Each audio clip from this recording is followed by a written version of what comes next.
ओम पूर्णमदः पूर्णमिदं पूर्णात् पूर्णमुदच्यते पूर्णस्य पूर्णमादाय पूर्णमेवावशिष्यते। ओम शांति शांति शांति। संस्कृत भाषा के महान वैयाकरण आचार्य पाणिनि के तर्पण के लिए महर्षि वेद विज्ञान एकेडमी आंबावाड़ी अहमदाबाद के द्वारा गुजराती भाषा तथा प्राच्य विद्या के सुप्रसिद्ध विद्वान स्वर्गीय प्रोफेसर भोगीलाल सांडेसरा की स्मृति में प्रायोजित अष्टाध्यायी के 84 घंटे के पाठ सत्र में आप लोगों का हार्दिक स्वागत है। पाठ सत्र का यह द्वितीय व्याख्यान है।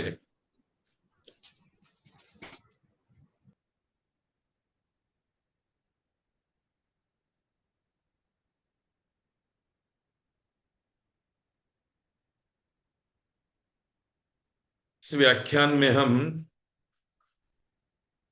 आचार्य पाणिनि के द्वारा जिस भाषा में अष्टाध्यायी लिखी गई है उस भाषा को समझने का यत्न करेंगे। तो किसी को भी ये प्रश्न होता है कि महर्षि पाणिनि ने किस भाषा में व्याकरण शास्त्र की रचना की है, तो इसका उत्तर दिया जाता है संस्कृत भाषा में। अर्थात संस्कृत भाषा का व्याकरण संस्कृत भाषा में लिखा गया है। इस सूचना को पा करके एक और प्रश्न खड़ा होता है कि जो व्यक्ति संस्कृत भाषा को जानता है क्या वह पाणिनीय अष्टाध्यायी के सूत्रों को पढ़े तो उनको उनका अर्थ समझ सकता है, पाणिनि क्या कहना चाहते हैं इसको सरलता से समझ सकता है। तो इसका सुचिंतित उत्तर यह है कि नहीं, संस्कृत भाषा को जानने वाला व्यक्ति भी महर्षि पाणिनि के द्वारा रचित अष्टाध्यायी के सूत्र रूप वाक्यों को पढ़ करके कुछ नहीं समझ सकता। अब ये ऐसा है तो एक प्रश्न और होता है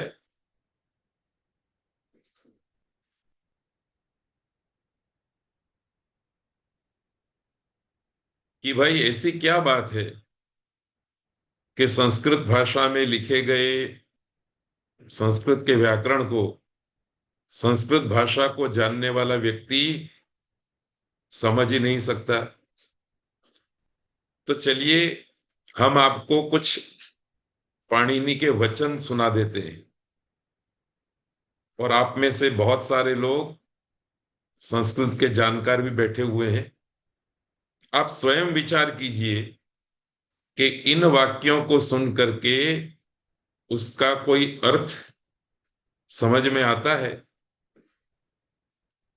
जैसे देखिए, अष्टाध्यायी के तीसरे अध्याय के पहले पाद में धातो हो तत्रोपपदम सप्तमी स्थम कृदतिं वा स्वरूपो स्त्रियां कृत्याः तव्य तव्या नियरः। ये अष्टाध्यायी के सूत्र हैं, आचार्य पाणिनि के मुंह से निकले हुए वाक्य हैं। ये है संस्कृत में, पर संस्कृत जानने वाले व्यक्ति के सामने इनको सुनाया जाता है तो कुछ समझ में नहीं आता। क्यों? इसका एक कारण है। क्या कारण है? तो पहली बात आपको याद रखनी है अष्टाध्यायी को समझने के लिए, पाणिनि व्याकरण में प्रवेश प्राप्त करने के लिए, कि संस्कृत जानने वाला व्यक्ति जब यह कहता है कि मैं संस्कृत जानता हूं, तो उसका मतलब होता है वाल्मीकि, व्यास, कालिदास आदि के द्वारा जिस संस्कृत भाषा का प्रयोग किया गया है उस संस्कृत भाषा को जानता है। पाणिनि के द्वारा अष्टाध्यायी में जिस प्रकार की संस्कृत भाषा का प्रयोग किया गया है उस भाषा को वह नहीं जानता। अर्थात वाल्मीकि, व्यास, कालिदास आदि की संस्कृत अलग है और पाणिनि की संस्कृत अलग है। फिर से मैं निवेदन करना चाहता हूं कि आप धैर्य रख करके इन विधानों को सुनिए। धीरे धीरे इन विधानों का स्पष्टीकरण आपके सामने आ जाएगा। कई लोग इस बात को सुन करके आश्चर्य करते होंगे कि जब ये कहा गया कि पाणिनि ने संस्कृत भाषा का व्याकरण संस्कृत में लिखा है और व्यास, वाल्मीकि वगैरह की संस्कृत भाषा एक है, तो पाणिनि की संस्कृत और व्यास, वाल्मीकि आदि की संस्कृत अलग अलग कैसे हो सकती है? संस्कृत तो एक ही भाषा है। तो इसको समझने के लिए हमें बिंदुशः कुछ बात सुननी पड़ेगी। देखिए, पाणिनि की संस्कृत कैसी है, इस जिज्ञासा को शांत करने के लिए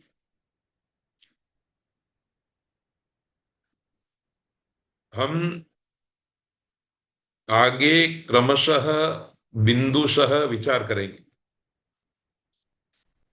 पर जब आप अष्टाध्यायी नाम के ग्रंथ को खोल करके देखेंगे और उस ग्रंथ में पाणिनि के द्वारा उच्चरित सूत्रों को पढ़ेंगे, तो बाह्य दृष्टि से आपको लगेगा कि संस्कृत भाषा है। जैसे धातो हो, तव्य तव्या नियरः,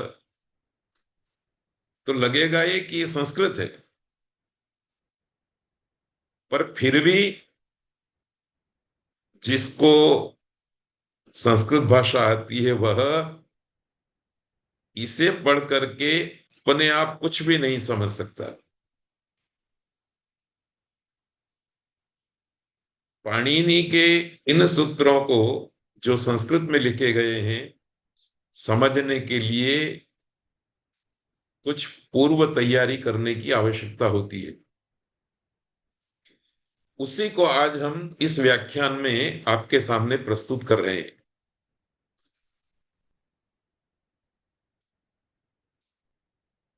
अब ये प्रश्न हुआ कि महर्षि पाणिनि के द्वारा अष्टाध्यायी में प्रयुक्त इस प्रकार की बाह्य दृष्टि से दिखाई देने वाली संस्कृत वाक्यावली को कोई संस्कृतज्ञ आदमी कब समझ सकता है? तो इसका उत्तर है, जब कोई पाणिनि के द्वारा प्रयुक्त संस्कृत भाषा को ठीक ठीक समझ लेता है, तब वह अपने आप पाणिनि के वचन अर्थात सूत्रों को समझने लगता है। ऐसा नहीं है कि पाणिनि के सूत्रों को कोई समझ ही नहीं सकता। पाणिनि के सूत्रों को समझना भी बहुत सरल है। इसका अनुभव हम आने वाले वर्गों में आपको कराएंगे। पर सबसे पहले आपको पाणिनि ने किस प्रकार से अपनी संस्कृत भाषा को आकार दिया है, ये ठीक ठीक तरह से समझ लेना होगा। और ये बहुत लंबी चौड़ी बात नहीं,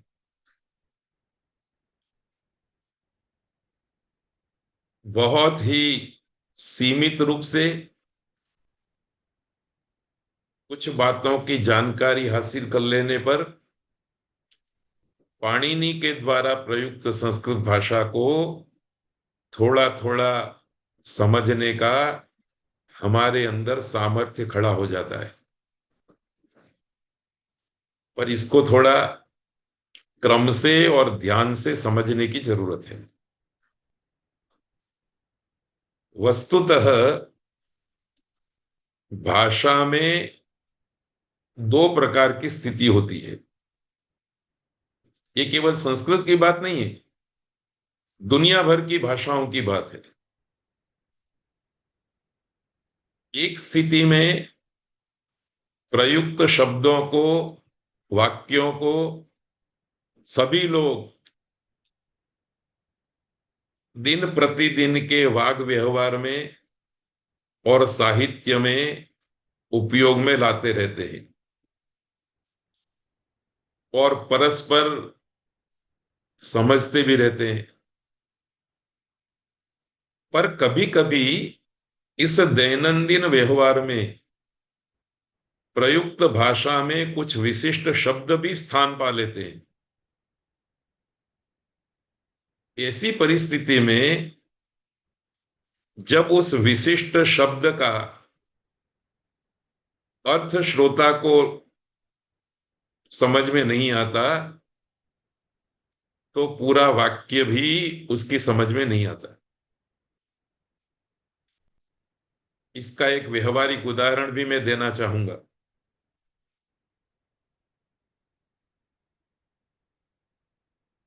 1 लाख रुपये की राशि को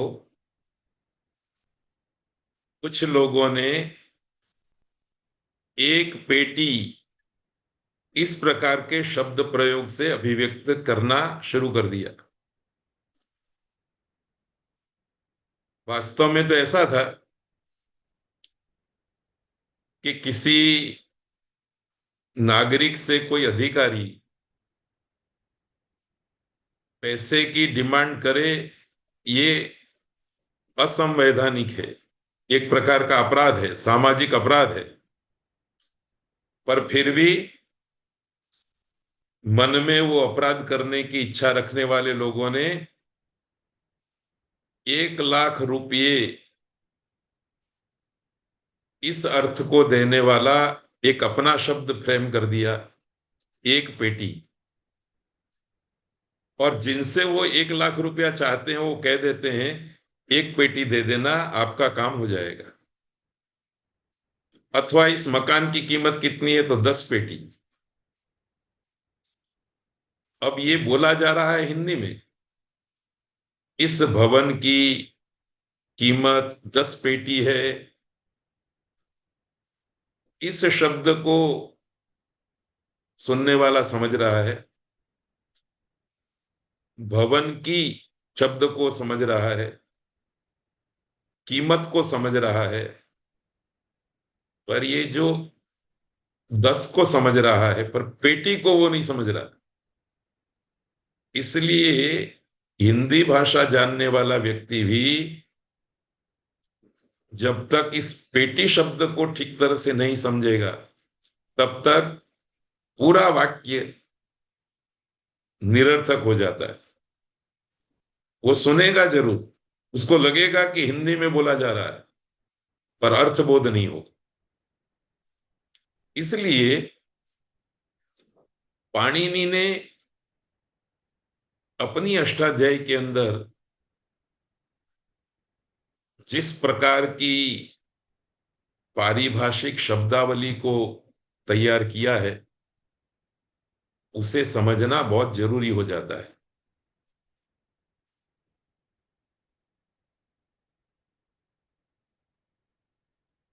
व्याकरण के अध्ययन करने वाले विद्यार्थियों को जब ये कहा जाता है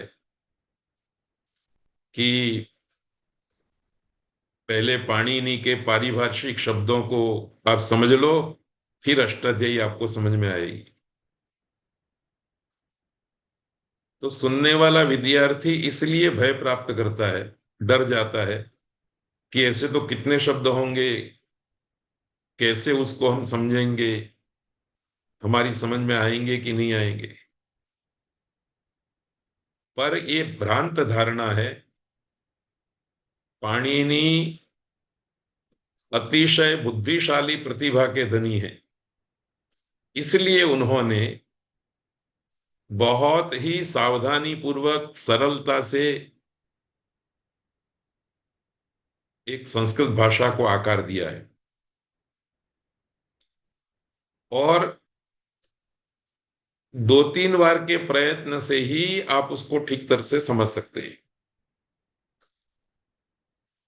आज के पाठ में मैं एक साथ 4 बातें आपको बताऊंगा। आपको एक एक बात ठीक तरह से समझ लेनी है। तो देखिए,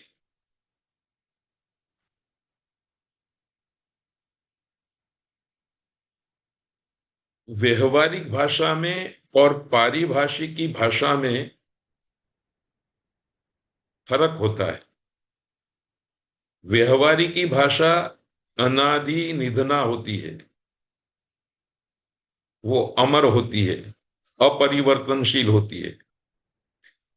जबकि कोई व्यक्ति किसी भी भाषा में पारिभाषिक शब्दों का प्रयोग शुरू करता है तो वो सादी और सनिधना होती है।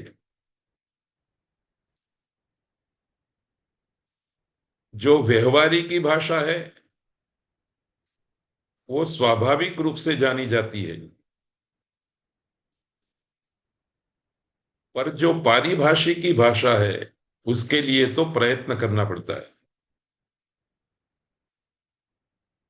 व्यवहारिक भाषा को तो उस भाषा को जानने वाला समझ सकता है, जान सकता है, पर पारिभाषिकी जो भाषा है उसको व्यक्ति तब तक नहीं जान पाता जब तक उसको पारिभाषिक पदावली की समझ देने वाला कोई गुरु नहीं मिलता, कोई आश्रय नहीं मिलता।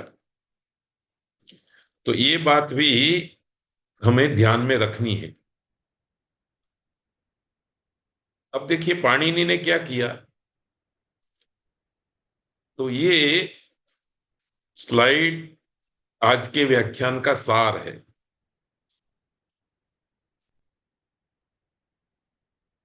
संस्कृत भाषा के घटक के रूप में वर्ण, शब्द, पद और वाक्य,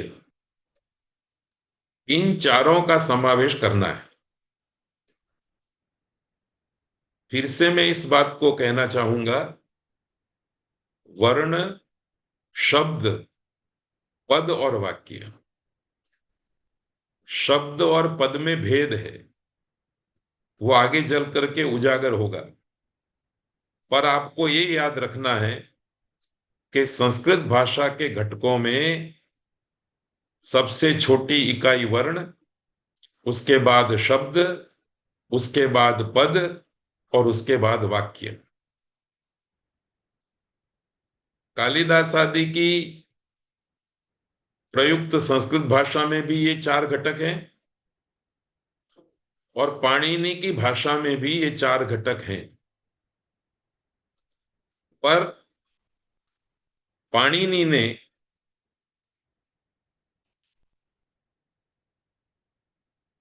इन चारों घटकों के संदर्भ में अपनी योजना दाखिल की है।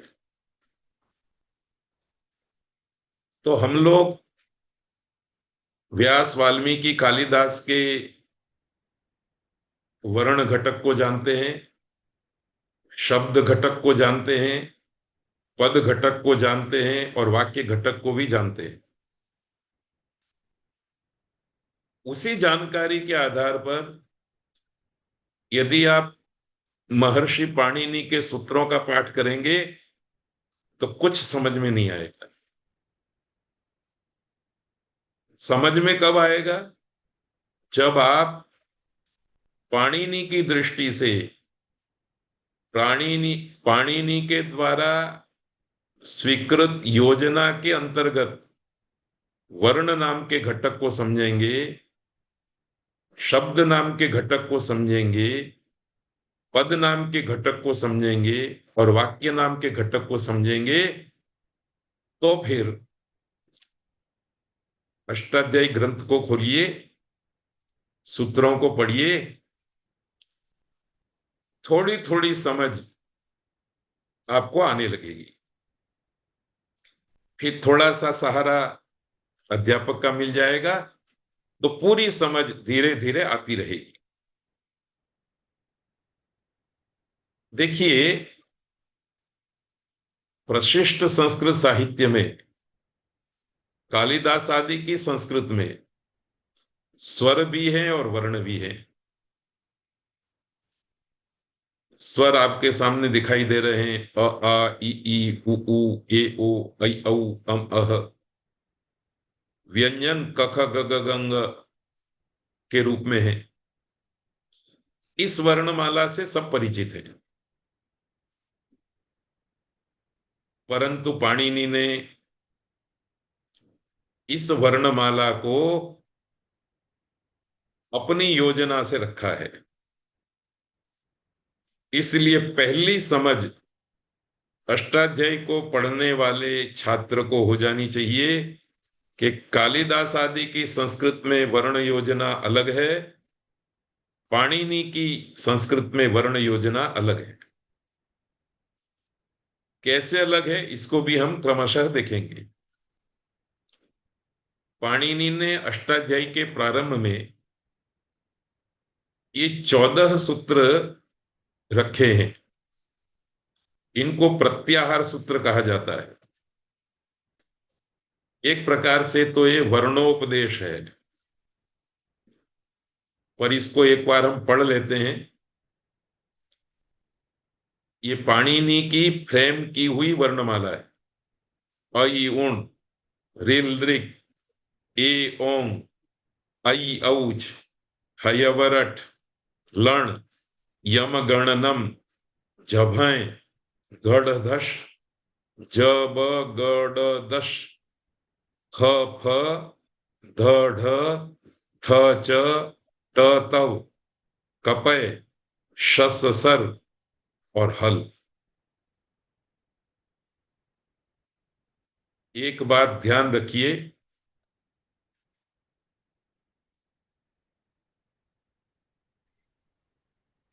कालिदास आदि की वर्णमाला में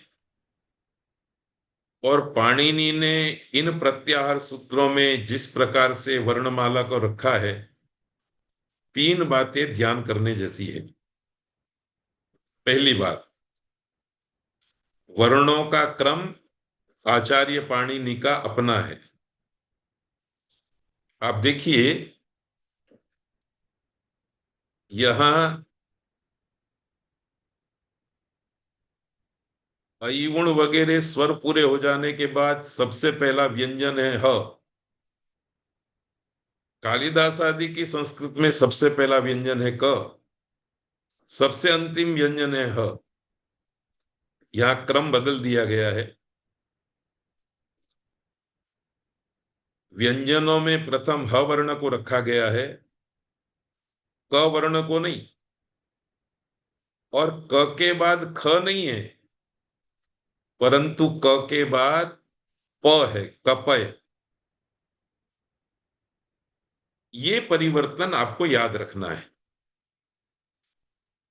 यदि आप अपनी स्मृति में इसको नहीं बिठा सकते हैं तो ये दो स्लाइड आपके लिए उपयोगी हैं।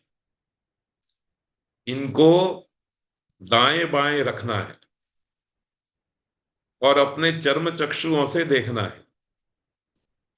2 बार 4 बार आप देखेंगे ना, तो आपको पता चल जाएगा कि पाणिनि के वर्णों का क्रम अलग है, कालिदास आदि की संस्कृत भाषा में प्रचलित वर्णमाला में वर्णों का क्रम अलग है। दूसरी बात, कि जो हमारी वर्णमाला है, कालिदास आदि की वर्णमाला है, उसमें अवर्ण भी है और आवर्ण भी है, ह्रस्व भी है और दीर्घ भी है। परंतु पाणिनि ने जो ये 14 प्रत्याहार सूत्र रखे, इसमें आ कहीं नहीं दिखाई देगा, दीर्घ ई भी नहीं दिखाई दे रही। तो ये दूसरी बात ध्यान करने जैसी है। तीसरी और अंतिम बात ध्यान करने जैसी है।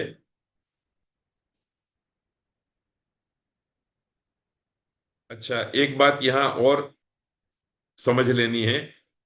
ऐसा नहीं है कि पाणिनि के वर्णमाला में आ नहीं है, पर पाणिनि ने यही योजना की है कि मैंने जो अ कहा वो ह्रस्व अ भी है, दीर्घ अ भी है और प्लुत अ भी है। भाषा में जितने प्रकार का अ हो सकता है, उतने प्रकार का अ इस अ में देख लेना है। ऐसे ही ई में भी ये स्थिति है, ऐसे ही ऊ में भी ये स्थिति है। ये सारी बातें आचार्य पाणिनि ने अपने सूत्रों के द्वारा समझाई है। मैं उन सूत्रों का उल्लेख नहीं कर रहा, सादी भाषा में आपको समझ दे रहा हूं। तो पहली बात, वर्णों का क्रम पाणिनि का है। और दूसरी बात, पाणिनि ने वर्णमाला में अपने हिसाब से वर्ण रखे हैं। कुछ वर्णों को उन्होंने एक ही वर्ण के अंदर बिठा दिया है, ऐसा हम कहेंगे तो भी चलेगा। एक तीसरी बात भी है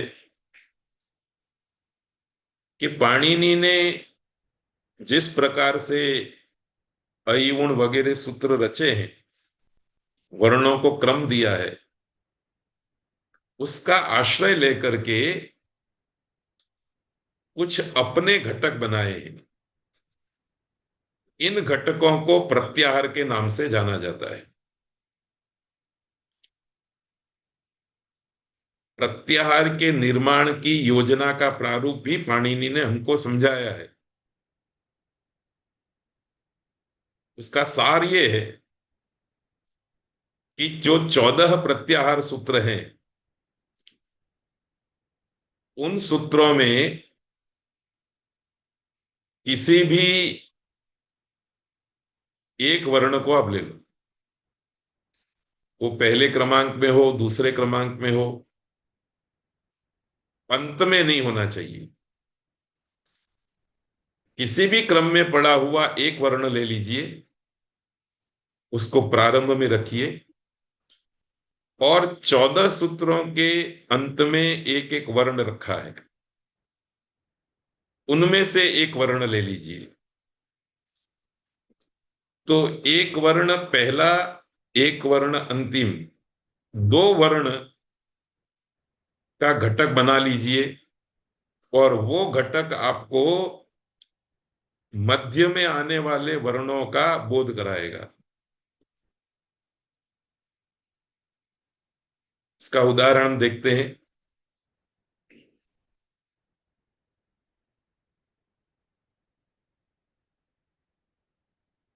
जैसे देखिए, अई उण, रिलरिक, एओंग, अयौच ऐसे सूत्र है।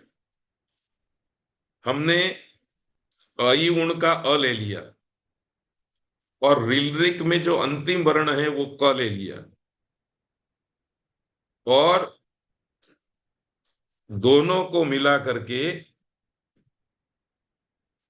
अक इस घटक को बनाया। अई उण का अ और रिलरी का क। आगे में से आप किसी भी वर्ण को पसंद कर सकते हैं प्रथम क्रम में रखने के लिए, पहला भी, दूसरा भी, तीसरा भी, कोई भी। पर अंतिम वर्ण के रूप में तो आपके पास ये 14 विकल्प है। ण, क, ग, च, ट, ण। तो ये जो अक नाम का घटक बन गया, पाणिनि उसको बोलेंगे अक। अब संस्कृत पढ़ा हुआ आदमी अक का अर्थ क्या करेगा? न डिक्शनरी में इसका अर्थ मिलेगा, न किसी दूसरी जगह मिलेगा। वो जब इस टेक्निक को जान लेगा तब वो समझेगा कि पाणिनि जब मुझे अक कह रहे हैं तो पाणिनि का आशय है अ, ई, उ, रु, लृ। ये 5 वर्ण। जैसे एक भाषा प्रयोग करके देते हैं,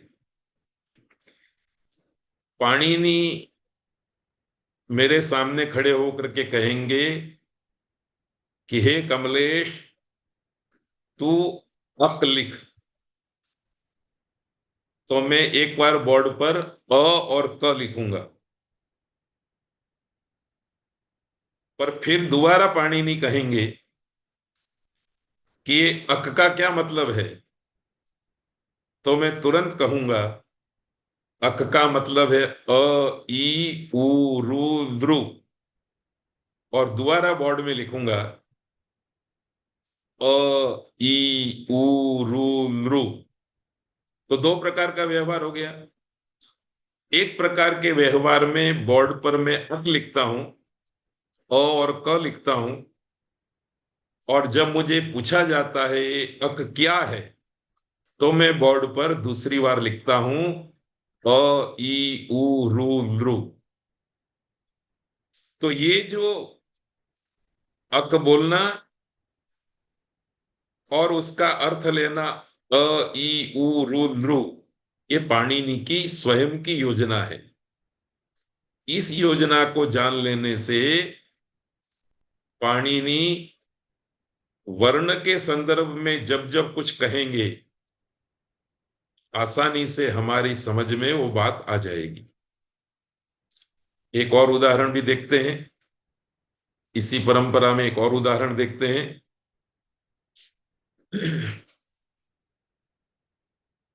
ये देखिए, आगे का अ ले लिया और चौथे सूत्र में से च ले लिया। अई उण का अ, अई औच का च, अच। अब पाणिनि कहेंगे अच। डिक्शनरी देख लो, संस्कृत जानने वाले आदमी के सामने बोल दो अच, उसको कुछ पता नहीं चलेगा। पर पाणिनि की ये वर्ण योजना को जानने वाला व्यक्ति समझ जाएगा अच का मतलब है अ, ई, उ, रु, लृ, ए, ओ, ऐ, औ। ये सभी स्वर अच के कहने से समझ में आ जाते हैं। तो देखिए,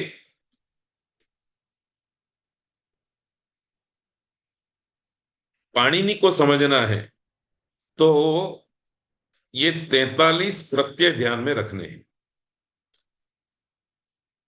2 वर्णों को 14 प्रत्याहार सूत्रों में से एक आदि का वर्ण और एक अंतिम का वर्ण लेकर के कुल 43 यूनिट्स बनाए, घटक बनाए, जो ये स्लाइड में आपको दिखाई दे रहे हैं। अब और ज्यादा मुझे कुछ नहीं बताना है। केवल मात्र आप हमारी जो प्रचलित वर्णमाला है उसकी स्लाइड और प्रत्याहार सूत्रों की स्लाइड अपने ध्यान में रखेंगे, और अभी मैंने जिस तरह से बात की है उसका स्मरण करेंगे, तो अपने आप ये घटक बन जाएंगे। और किस घटक में कितने वर्ण आ जाते हैं इसकी समझ आपको हो जाएगी। और याद रखना, प्रचलित संस्कृत में इनका प्रयोग नहीं होता है, इसलिए संस्कृत जानने वाला आदमी भी अच का अर्थ नहीं समझ पाता। उसके सामने तो स्वर शब्द को बोलना पड़ता है, पर पाणिनि की योजना जानने वाले आदमी के सामने जब अच बोला जाता है तो समझ जाता है कि किस वर्ण की बात करता है। तो वर्ण के संदर्भ में पाणिनि ने जिस योजना को दाखिल किया है वो आपको सीखनी है। ये हुई एक बात। अब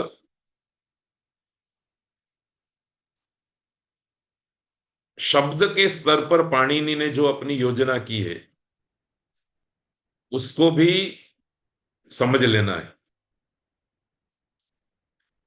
शब्द का मतलब डिक्शनरी में संग्रहित शब्द, वाक्य में जो प्रयुक्त होते हैं वो पद हैं, और जो केवल कोश में रहते हैं वो शब्द हैं।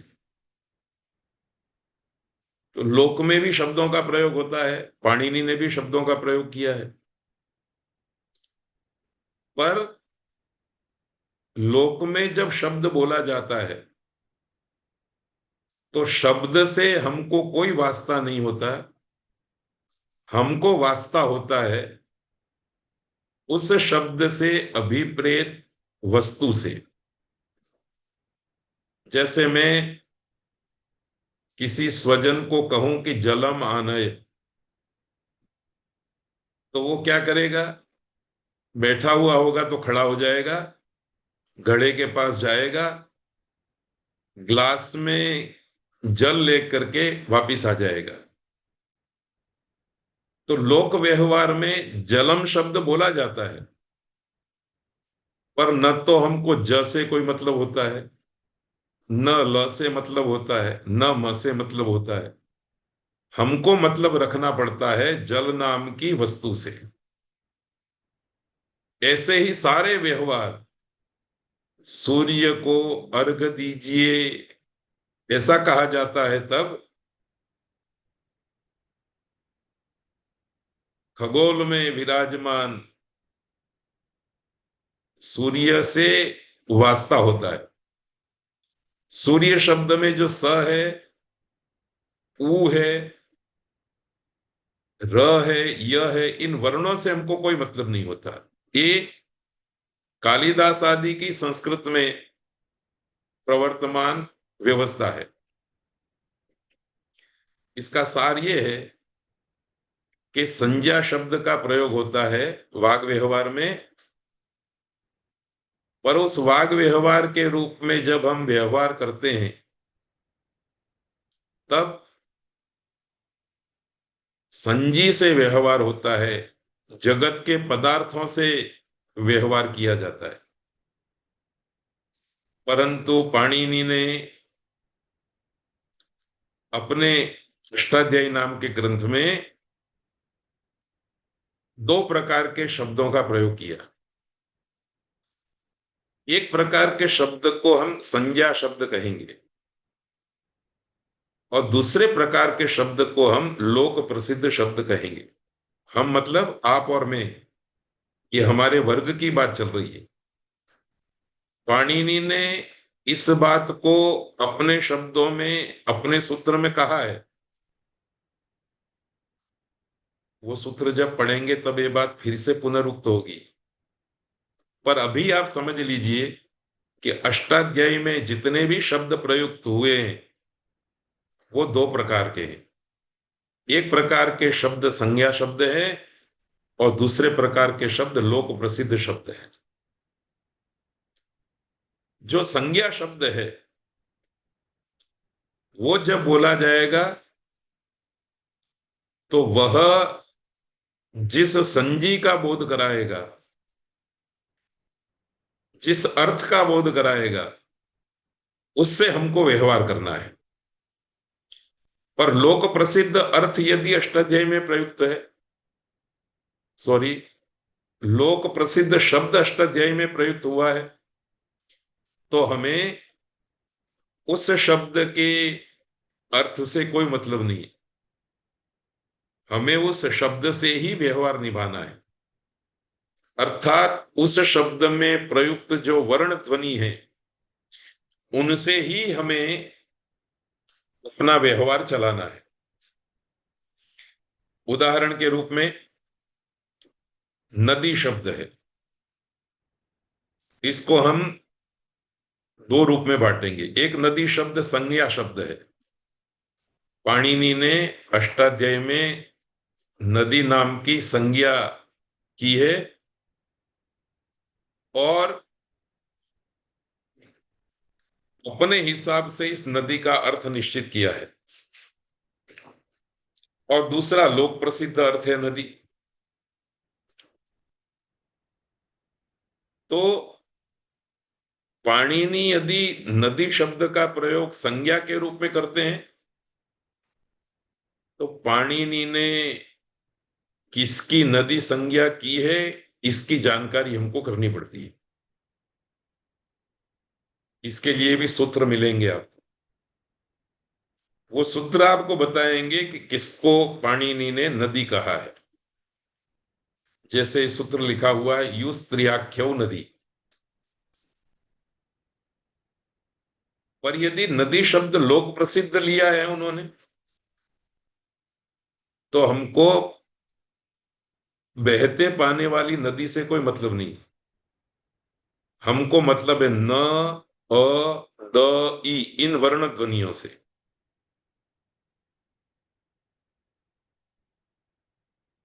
तो देखिए नदी शब्द एक और उसके दो स्वरूप हैं पाणिनि की दृष्टि से। एक स्वरूप संज्ञा शब्द के रूप में है और दूसरा लोक प्रसिद्ध शब्द के रूप में है। संज्ञा शब्द के रूप में जो नदी शब्द है वह नदी शब्द किसका वाचक है, किसकी संज्ञा है, ये स्वयं पाणिनि हमको बताएंगे। और लोक प्रसिद्ध नदी शब्द है उस शब्द को जब पाणिनि अष्टाध्यायी के सूत्र में बोलेंगे तो हमें न, अ, द, ई इन वर्णों से काम चलाना है। इन वर्णों को ध्यान में लेना है। जल प्रवाह वाली नदी से हमको कोई मतलब नहीं। इसलिए पाणिनि अष्टाध्यायी के अध्ययन करने वाले अध्येता को अष्टाध्यायी के सूत्र में जो भी शब्द सुनाई दे उस शब्द के संदर्भ में ये विचार लेना है कि ये संज्ञा है कि लोक प्रसिद्ध शब्द है। जैसे वृद्धि शब्द है तो ये संज्ञा शब्द है। गुण शब्द है तो ये संज्ञा शब्द है। पर राम शब्द संज्ञा शब्द नहीं है। पाणिनि जब गुण शब्द का प्रयोग करेंगे तब मुझे पाणिनि से पूछना पड़ेगा कि ये गुण का मतलब क्या है, आप हमको बताइए। पर पाणिनि जब राम शब्द का प्रयोग करेंगे तो मुझे पाणिनि से पूछने की जरूरत नहीं है। मुझे समझ लेना है कि र, आ, म, अ इन वर्ण ध्वनियों से मुझे काम चलाना है। ऐसे ही वेद, अग्नि, दंडिन, अधि, दूसरा एक शब्द रख दिया वृद्ध। अब ये वृद्ध पाणिनि की दी हुई संज्ञा है। संयोग ये पाणिनि की हुई संज्ञा है। तो जब पाणिनि संयोग बोलेंगे तो मुझे स, अनुस्वार, य, ओ, ग ये अर्थ नहीं लेना है। पर संयोग शब्द से पाणिनि ने किसकी संयोग संज्ञा की है संज्ञा सूत्र जानना पड़ेगा। और संयोग का पाणिनि क्या अर्थ लेते हैं इसका हमको बोध करना पड़ेगा। मैंने प्रारंभ में 1 लाख रुपए की जगह पर पेटी शब्द का प्रयोग किया। तो हिंदी में भी गुजराती में भी पेटी शब्द का अपना अर्थ है मंजूषा। दियासलाई की पेटी, माचिस की पेटी। और दो व्यक्तियों ने बैठ करके आपस में व्यवहार निभाने के लिए उस पेटी शब्द का अर्थ कर दिया 1 लाख रुपया। तो आप दो जगह पर एक ही शब्द सुनेंगे। एक पेटी शब्द जो है, जब मंजूषा का अर्थ देता है तो ये लोक प्रसिद्ध अर्थ शब्द है। और दूसरा वही शब्द पेटी जब दो व्यक्तियों के बीच में सुनाई देता है, तब वो उन व्यक्तियों के द्वारा रखी हुई संज्ञा है, उन व्यक्तियों के द्वारा खड़ी की हुई पारिभाषिक शब्दावली है। ये भेद आपके ध्यान में आना चाहिए। अष्टाध्यायी के सूत्रों को पढ़ते समय कौन सा शब्द संज्ञा शब्द है और कौन सा शब्द लोक प्रसिद्ध शब्द है, इसकी जानकारी आपको हो गई तो आपने दूसरा कार्य भी संपन्न कर लिया। तीसरा कार्य है, इसी परंपरा में तीसरा कार्य है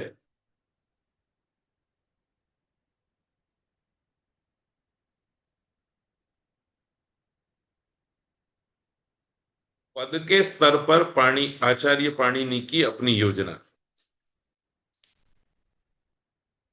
पाणिनि ने अष्टाध्यायी के अंदर दो ही पदों को स्वीकार किया है, सुबंत और तिगंत।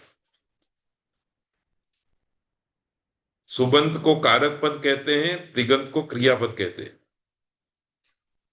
सामान्य रूप से संस्कृत भाषा में सुबंत भी अनंत है और तिगंत पद भी अनंत है, उसकी गिनती नहीं की जा सकती। परंतु आप पाणिनि की संस्कृत जब देखेंगे तो पाणिनि की संस्कृत इसलिए विशेष है कि अष्टाध्यायी में आचार्य पाणिनि ने 21 सुबंत पदों का प्रयोग नहीं किया है। कालिदास आदि की संस्कृत में राम जैसे शब्द के 21 रूप बनते हैं। वो 21 रूप आपको इधर उधर कहीं न कहीं प्रयोग में दिखेंगे, परंतु अष्टाध्यायी में पाणिनि ने प्रायः द्वितीयांत रूप, तृतीयांत रूप, चतुर्थी विभक्त्यंत रूप बहुत ही कम प्रयुक्त किए हैं। प्रथमांत, पंचम्यंत, षष्ठ्यंत और सप्तमी विभक्त्यंत पदों का अधिकतर उपयोग किया है। तो कालिदास आदि की संस्कृत दाएं रखिए, पाणिनि की संस्कृत बाएं रखिए, दोनों का फर्क ध्यान में ले लीजिए। कालिदास आदि की संस्कृत में सुबंत पद 21 की संख्या में प्रयुक्त होते हैं। रामः रामौ रामाः, रामं रामौ रामान्, रामेण रामाभ्याम रामैः इत्यादि रूप में। पर अष्टाध्यायी के अंदर पाणिनि ने लाघव कर दिया, भाषा को मिनिमाइज कर दिया और उन्होंने प्रथमा विभक्ति का प्रयोग किया, अर्थात प्रथमा के 3 रूप, पंचमी विभक्ति के 3 रूप, षष्ठी विभक्ति के 3 रूप और सप्तमी विभक्ति के 3 रूप, 12 पदों का प्रयोग ज्यादा किया है। तो संक्षेप से कहना हो तो कालिदास आदि की संस्कृत में 21 प्रकार के रूपों का प्रयोग है और पाणिनि अष्टाध्यायी के अंदर जो संस्कृत आपको दिखाई देगी उसमें प्रथमा के 3 रूप, पंचमी के 3 रूप, षष्ठी के 3 रूप और सप्तमी के 3 रूप, अर्थात 12 रूप अधिकतर दिखाई देंगे। तो ये फर्क भी हमारे ध्यान में होना चाहिए। ऐसा नहीं है कि पाणिनि ने द्वितीय, तृतीय, चतुर्थी का प्रयोग नहीं किया, पर बहुत कम जगह पर किया है और जहां किया है उन स्थानों को हमें समझने के लिए थोड़ा आयास करना पड़ता है। परंतु प्रथमा, पंचमी, षष्ठी और सप्तमी, इन चार विभक्तियों के जो प्रयोग किए हैं उनको समझने के लिए स्वल्प प्रयास करना पड़ता है, थोड़ा सा ही, जो आज हम करेंगे, और उसको फिर नित्य के लिए स्मरण में रखेंगे।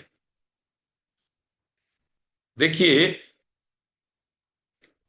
कालिदास आदि की संस्कृत बड़ी व्यापक है, बड़ी जटिल है।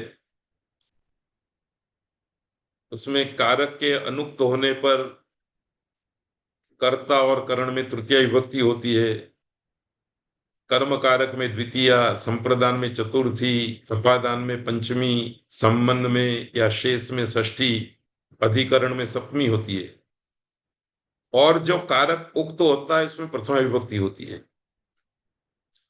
मुझे मालूम है कि सब लोग इतनी जल्दी से इस बात को नहीं समझ पाएंगे, तो चिंता मत कीजिए।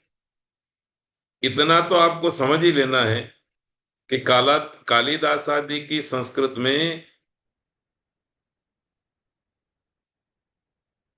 अलग अलग विभक्तियों के अलग अलग अर्थ हैं। पाणिनि ने उसको मिनिमाइज करके इतना सरल बना दिया है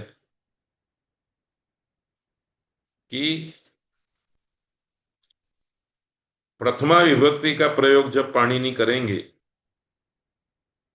तो उसका अर्थ हम लेंगे यह होता है।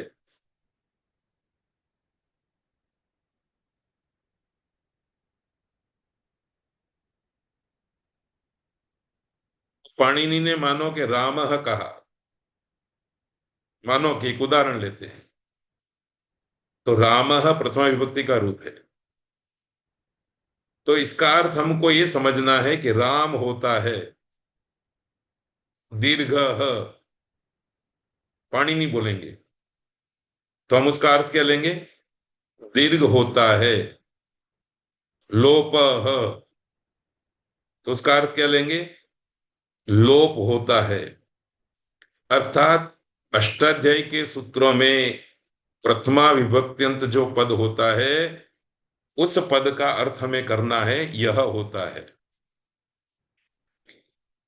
अब दूसरी पंचमी विभक्ति, द्वितीया, तृतीया, चतुर्थी नहीं हमारे काम की है, सीधी पंचमी। पंचमी विभक्ति का अर्थ होता है इससे परे।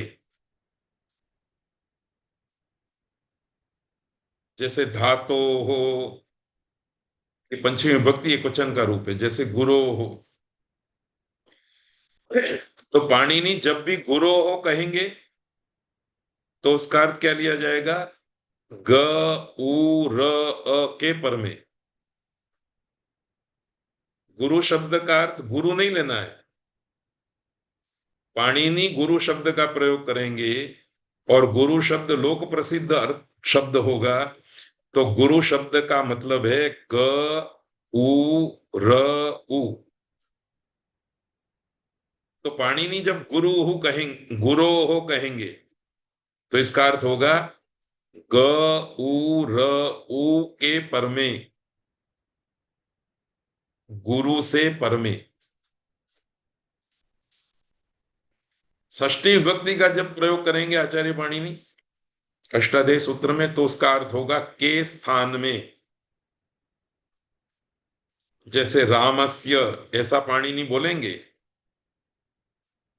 तो उसका अर्थ क्या होगा? र आ म अ, इन वर्णों के स्थान में गुरो हो, यदि षष्ठी विभक्ति का रूप हुआ तो पाणिनि की दृष्टि से उसका अर्थ क्या होगा? ग उ र उ के स्थान में। तो देखिए, पाणिनि की संस्कृत कठिन नहीं है, बिल्कुल सरल है। एक तो आपके पास चार ही विभक्तियां हैं और उन विभक्तियों के अर्थ एकदम संक्षेप से बता दिए जा रहे हैं। ये समझना आसान है। सप्तमी विभक्ति जब प्रयोग करेंगे आचार्य पाणिनि, तो उसके तीन अर्थ होते हैं। इसके परे रहने पर, इसके निमित्त होने पर और इसके विषय में।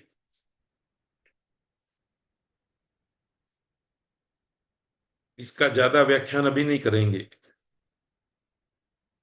पर इतना आपको याद रखना है कि जब भी आचार्य पाणिनि सप्तमी विभक्ति का प्रयोग करेंगे, सप्तमी विभक्ति वाले पद का प्रयोग करेंगे, तो उसका अर्थ होगा इसके परे रहने पर। जैसे गुरु कहेंगे तो गुरु सप्तमी विभक्ति का रूप है, तो हमको समझना है ग उ र उ के परे रहने पर। अची शब्द को बोलेंगे तो अच शब्द का सप्तमी विभक्ति एक वचन रूप है अची। तो इसका अर्थ क्या होगा? अच प्रत्याहार के परे रहने पर। अच प्रत्याहार में कौन कौन से वर्ण आते हैं वो आपको पाणिनि ने जिस प्रकार की वर्ण योजना दाखिल की है उसके आधार पर जानना पड़ेगा। तो पद के संदर्भ में ये दो बात, एक तो प्रथमा पंचमी षष्ठी और सप्तमी का अधिकांश प्रयोग, और इन चारों विभक्तियों का अपना अर्थ। प्रथमा का अर्थ यह होता है, पंचमी का अर्थ इससे परे, षष्ठी का अर्थ इसके स्थान में, और सप्तमी के अर्थ तीन हैं, इसके परे रहने पर, इसके निमित्त होने पर और इसके विषय में। इतना आपको स्मरण में रखना है, ये समझ आपके पास आ जानी चाहिए। उसके बाद फिर हम आगे चलते हैं। तो वाक्य के स्तर पर पाणिनि की जो योजना है उसे भी समझ लेनी जरूरी है। सामान्य रूप से हम संस्कृत में जब कोई वाक्य बोलते हैं और उसमें क्रियापद नहीं होता, तो श्रोता अपने हिसाब से उस क्रियापद को अध्याहृत कर लेता है, खींच ले आता है, रख देता है।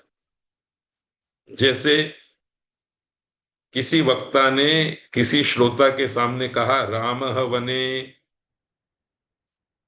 अब क्रियापद तो इसमें है नहीं, तो श्रोता अस्ति क्रिया भी रख सकता है और इस वाक्य का यह अर्थ कर सकता है कि राम वन में है। प्रसंग होने पर श्रोता हसति क्रिया को भी रख सकता है, पश्यति क्रिया को भी रख सकता है। अर्थात वक्ता वाक्य में जब किसी क्रिया को नहीं बोलता है तो श्रोता का कर्तव्य हो जाता है कि श्रोता अपनी ओर से क्रियापद को रख दे। ये लोक व्यवहार में देखा जाता है। तव नाम किम, ऐसा किसी ने प्रश्न किया, मैंने उत्तर दे दिया कमलेश।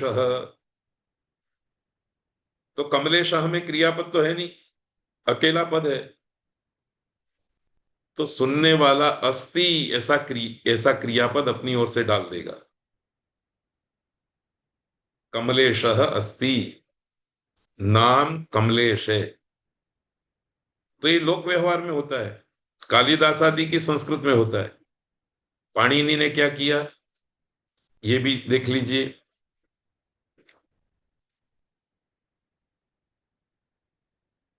अष्टाध्यायी में पाणिनि ने किसी भी तिगंत का उच्चारण किया ही नहीं।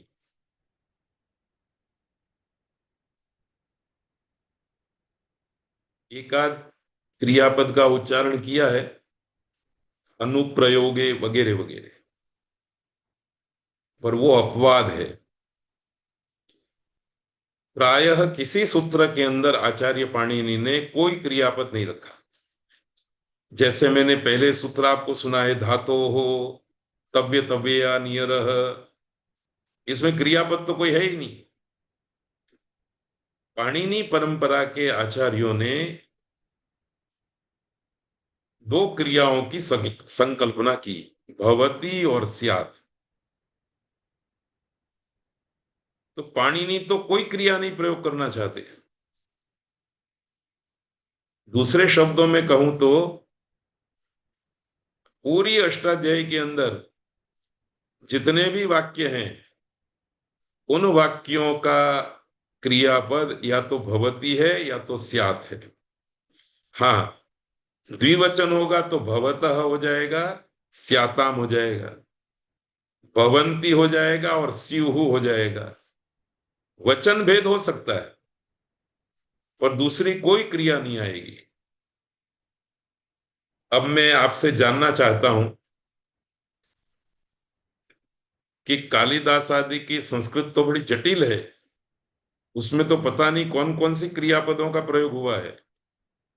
पाणिनि ने अष्टाध्यायी में जिस संस्कृत को रखा है उसमें कोई क्रियापद नहीं है। परंपरा ने दो क्रियापद अध्याहृत करने का मन बना लिया है, एक भवति और एक स्यात्। ये जो दो क्रियापदों का परिकल्पना परंपरा में की गई है, उसके पीछे पाणिनीय व्याकरण के दो स्वरूपों का संकेत भी है। ये अतिरिक्त बात है, पर सुधी जनों की सेवा में इस बात को भी रखना जरूरी है। जब हम पाणिनि अष्टाध्यायी सूत्र में भवति क्रिया रखते हैं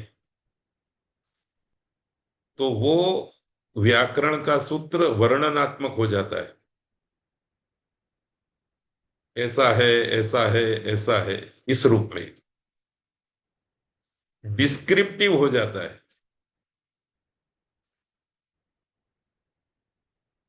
इसलिए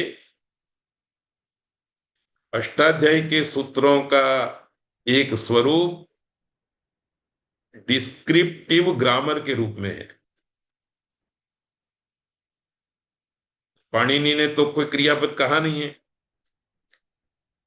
परंपरा में कुछ विद्वानों ने स्यात् क्रियापद रख दिया।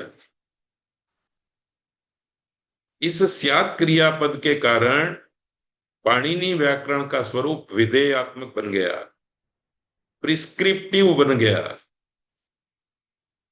अब पाणिनि के सूत्र में कोई क्रियापद नहीं है, आप श्रोता के रूप में जब स्यात् क्रियापद रखेंगे तब पाणिनि का व्याकरण प्रिस्क्रिप्टिव ग्रामर का रूप ले लेगा। तो पाणिनि का एक ही व्याकरण डिस्क्रिप्टिव ग्रामर का रोल भी अदा करता है और प्रिस्क्रिप्टिव ग्रामर का रोल भी अदा करता है।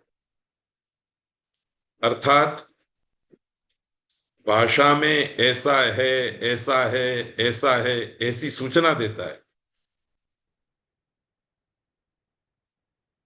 और इस व्याकरण का एक स्वरूप यह है कि ऐसा करना है, ऐसा होना चाहिए, ऐसा ही होना चाहिए, ऐसा वो विधि भी बताता है। तो ये व्याकरण, एक ही व्याकरण के दो स्वरूप क्रिया भेद से हमारे सामने प्रकट होते हैं। ये भी अपने आप में एक विशेषता है। तो सार रूप में मैं कहना चाहूंगा कि अष्टाध्यायी के 4000 सूत्रों में प्रायः किसी भी सूत्र में क्रियापद का प्रयोग नहीं है।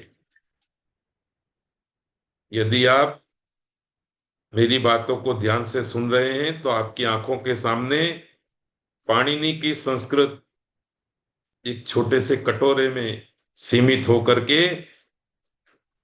स्थिर हुई दिखाई देगी।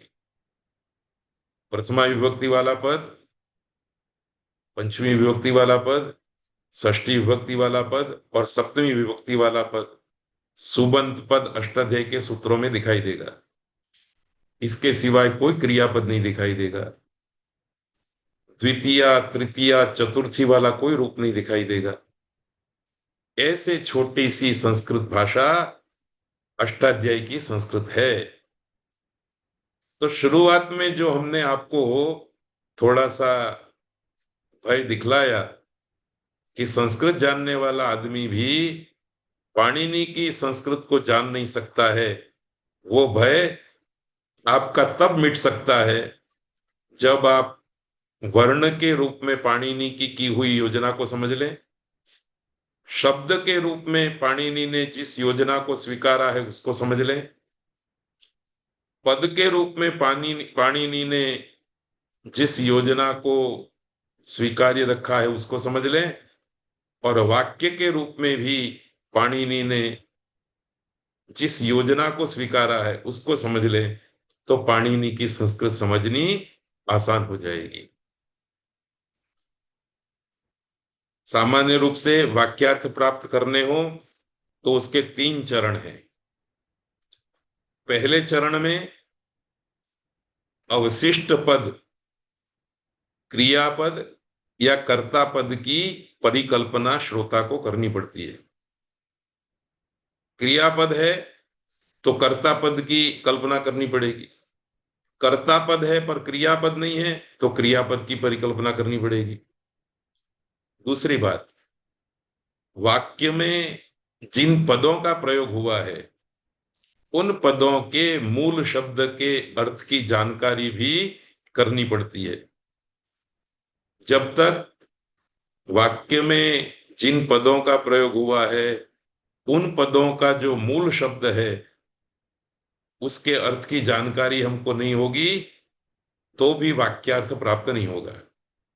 और तीसरी बात, पद में प्रयुक्त जो विभक्ति है उस विभक्ति के अर्थ को भी समझना पड़ता है। विभक्ति का अर्थ समझ करके हम पद का अर्थ प्राप्त कर सकते हैं, शब्द को समझ करके हम शब्दार्थ प्राप्त कर सकते हैं, और पद को समझ करके हम पदार्थ प्राप्त कर सकते हैं। शब्द में अकेले शब्द का अर्थ रहता है, पद में शब्द का अर्थ भी रहता है और विभक्ति का अर्थ भी रहता है। ये सामान्य रूप से बोली जाने वाली संस्कृत में प्रसिद्ध चरण है। जैसे इसी आधार पर हम एक वाक्य बोलते हैं, रामस्य पुत्रः वने। अब इसमें पाणिनि की तरह षष्ठी विभक्ति का प्रयोग हुआ है, प्रथमा का प्रयोग हुआ है और सप्तमी का प्रयोग हुआ है। द्वितीया नहीं है, तृतीया नहीं है, चतुर्थी नहीं है, पंचमी की भी जरूरत नहीं थी तो नहीं है, क्रियापद का भी प्रयोग नहीं है। इसलिए श्रोता को सबसे पहले तो क्रियापद की परिकल्पना करनी पड़ेगी। अब यदि कोई विषय संदर्भ नहीं है तो भवती क्रिया रखेंगे, अस्ति वर्तते क्रिया रखेंगे या करोति जैसी सामान्य क्रिया रखेंगे। हम अस्ति क्रिया रख करके इस वाक्य को, इस वाक्य का अर्थ क्या करेंगे, राम का पुत्र वन में है। ये कालिदास आदि की संस्कृत है। पर इसी संस्कृत को जब पाणिनि बोलते हैं तब इसका अर्थ बदल जाता है।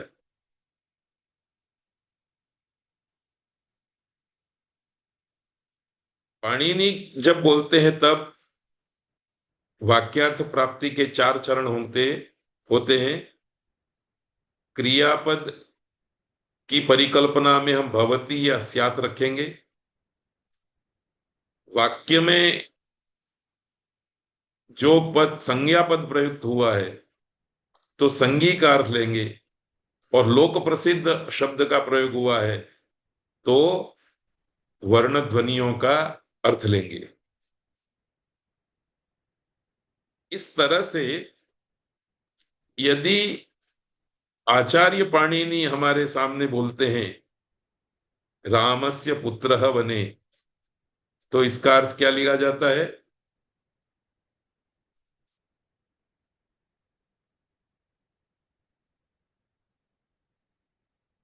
राम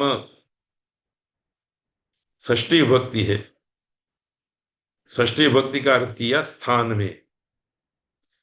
और राम शब्द का अर्थ क्या लिया? र आ म अ, अर्थात पाणिनि जब बोलेंगे रामस्य पुत्रः वने, तो इसका अर्थ होगा र आ म अ, इन वर्ण ध्वनियों के स्थान में पुत्र प्रथमा विभक्ति, इसलिए अर्थ होता है होगा, होता है। पर पुत्र शब्द का अर्थ क्या लेंगे? प उ त र अ, ये पुत्र शब्द पाणिनि की कोई संज्ञा नहीं है, लोक प्रसिद्ध शब्द है, इसलिए पुत्र शब्द से हम प उ त र अ यही अर्थ लेंगे। और वन शब्द भी पाणिनि की संज्ञा नहीं है, लोक प्रसिद्ध शब्द है, इसलिए वन शब्द का अर्थ भी व अ न अ लेंगे। और इसमें सप्तमी विभक्ति का प्रयोग किया गया है, इसलिए के पर में रहने, के पर में होने पर। तो नहीं सॉरी, रामस्य पुत्रः वने, ये जब कालिदास आदि बोलेंगे तो अर्थ होगा राम का पुत्र वन में, क्रियापद अपनी ओर से है, अथवा पढ़ता है, अथवा हंसता है, अथवा रहता है, जो भी क्रियापद डालना है डालेंगे।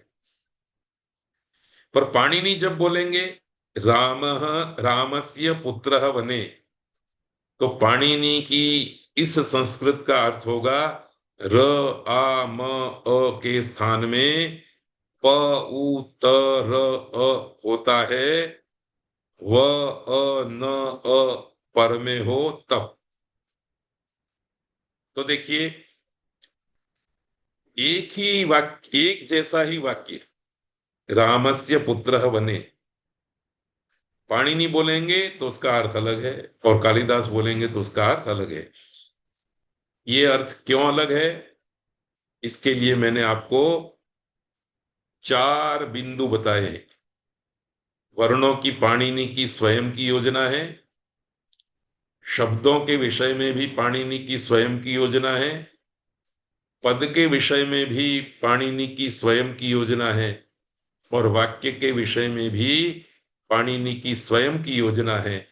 इन 4 योजनाओं को जो व्यक्ति ठीक तरह से समझ लेता है, वह व्यक्ति अष्टाध्यायी के सूत्रों की समझ के उद्घाटित द्वार में प्रवेश करने योग्य बन जाता है।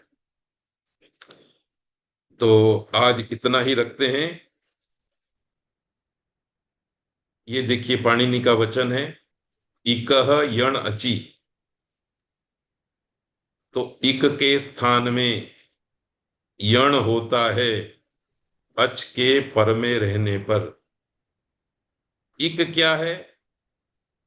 तो वर्ण की योजना से हम जानेंगे ई उ रू री। यण क्या है? वर्ण की योजना से हम जान पाएंगे य र ल व। अच क्या है? प्रत्याहार सूत्रों से जान पाएंगे अ ई उ वगैरह वर्ण। और इकह में षष्ठी विभक्ति है, इसलिए अर्थ लिया के स्थान में। यण में प्रथमा विभक्ति है, इसलिए अर्थ लिया होता है। ची में सप्तमी विभक्ति है, इसलिए अर्थ लिया के परे रहने पर। बस पाणिनि की संस्कृत भाषा का ये छोटा सा रूप है। तो व्याख्यान की समाप्ति पर परमपिता परमात्मा का स्मरण करते हुए आप सब लोगों के लिए मैं प्रार्थना करता हूं कि प्रभु की कृपा हो, आचार्य पाणिनि का आशीर्वाद मिले, और आप सबका संयुक्त पुरुषार्थ हो कि आचार्य पाणिनि की संस्कृत के आज बताए हुए स्वरूप को हमारे चित्त में, हमारे मन में, हमारे हृदय में स्थिरता प्राप्त हो। इन्हीं शब्दों के साथ आज का व्याख्यान पूरा करते हैं। आगामी व्याख्यान की सूचना में व्हाट्सएप ग्रुप में रखूंगा। अभी दीपावली का प्रसंग है, इसलिए थोड़ा कार्यक्रम इधर उधर होता रहेगा, पर जल्दी ही हम मिल करके हफ्ते में 3 दिन स्वाध्याय सत्र का आयोजन करके रखेंगे। सबका धन्यवाद करते हुए मैं विराम लेता हूँ। नमो नमः। नमस्ते सर। धन्यवाद सर, राम। नमो नमः। नमो नमः आचार्य। नमो नमः। नमस्ते सर। शुभ रात्रि।